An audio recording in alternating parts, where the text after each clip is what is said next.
AP బీజేపీకి నూతన సారథి వచ్చారు. ఉత్కంఠకు తెరదించుతూ బీజేపీ హైకమాండ్ పీవీఎన్ మాధవ్ ను బీజేపీ రాష్ట్ర అధ్యక్షుడిగా నియమించింది.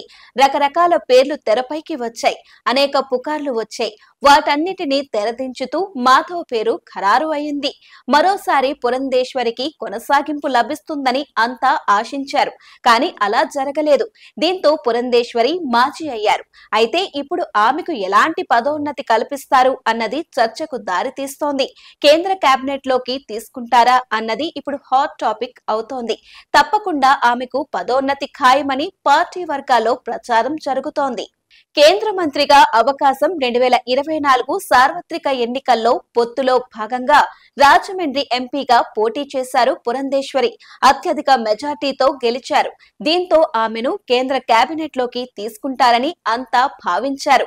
ఎన్టీఆర్ కుమార్తె కావటం, బలమైన సామాజిక వర్గ నేపథ్యం ఉండటం, మహిళా నేత కావడం, గతంలో కేంద్ర మంత్రిగా వ్యవహరించడంతో ఆమెను కేంద్ర మంత్రిగా ఎంపిక చేస్తారని అంతా భావించారు. అయితే బీజేపీ నుంచి భూపతిరాజు శ్రీనివాస్ వర్మకు అనూహ్యంగా ఛాన్స్ దక్కింది. అయితే అప్పట్లో బీజేపీ రాష్ట్ర అధ్యక్షురాలిగా ఉండటం వల్లే మంత్రిగా అవకాశం దక్కలేదని భావించారు. అయితే ఇప్పుడు కేంద్ర మంత్రి వర్గంలో తీసుకునేందుకే ఆమెకు రెండోసారి బీజేపీ రాష్ట్ర పగ్గాలు ఇవ్వనున్నట్లు తెలుస్తోంది. మరోవైపు పురంధేశ్వరికి కేంద్ర డిప్యూటీ స్పీకర్ పదవి ఇస్తారని జోరుగా ప్రచారం నడుస్తోంది. వాస్తవానికి డిప్యూటీ స్పీకర్ పదవి అనేది ప్రతిపక్షానికి ఇవ్వాలి.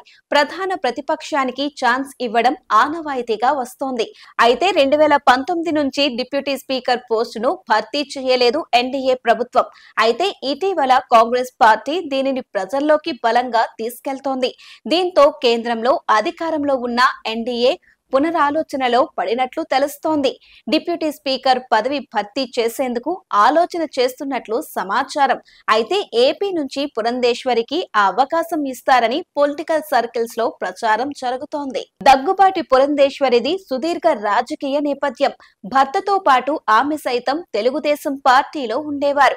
1995 టీడీపీ సంక్షోభ సమయంలో చంద్రబాబుతో కలిసి నిర్ణయం తీసుకున్నారు. అటు తరువాత చంద్రబాబుతో ఏర్పడిన విభేదాలతో కాంగ్రెస్ పార్టీలో చేరారు. ఎన్టీఆర్ కుమార్తెగా కాంగ్రెస్ పార్టీ సైతం గౌరవించింది. 2004, 2009 ఎన్నికల్లో కాంగ్రెస్ పార్టీ తరపున ఎంపీగా పోటీ చేసి గెలిచారు పురంధేశ్వరి. కేంద్ర మంత్రి కూడా అయ్యారు. రాష్ట్ర విభజనతో ఏపీలో కాంగ్రెస్ పార్టీ తుడిచిపెట్టుకుపోయింది. దీంతో పురంధేశ్వరి బీజేపీ వైపు వెళ్లారు. 2014లో టీడీపీతో పొత్తులో భాగంగా ఎంపీగా పోటీ చేసి ఓడిపోయారు. 2019లో సైతం ఓటమి ఎదురైంది. అయితే 2023లో అనూహ్యంగా బీజేపీ రాష్ట్ర అధ్యక్షురాలిగా నియమితులయ్యారు. టీడీపీతో పొత్తు కుదుర్చుకోవడంతో బీజేపీకి ఓట్లు, సీట్లు పెరిగాయి. అయితే ఇప్పుడు బీజేపీ అధ్యక్ష పదవికి రాజీనామా చేయాల్సి రావడంతో కేంద్ర మంత్రి పదవి కానీ, లోక్సభ డిప్యూటీ స్పీకర్ పోస్టు కానీ ఇస్తారని ప్రచారం జరుగుతోంది. మరి అందులో ఎంత వాస్తవం ఉందో చూడాలి.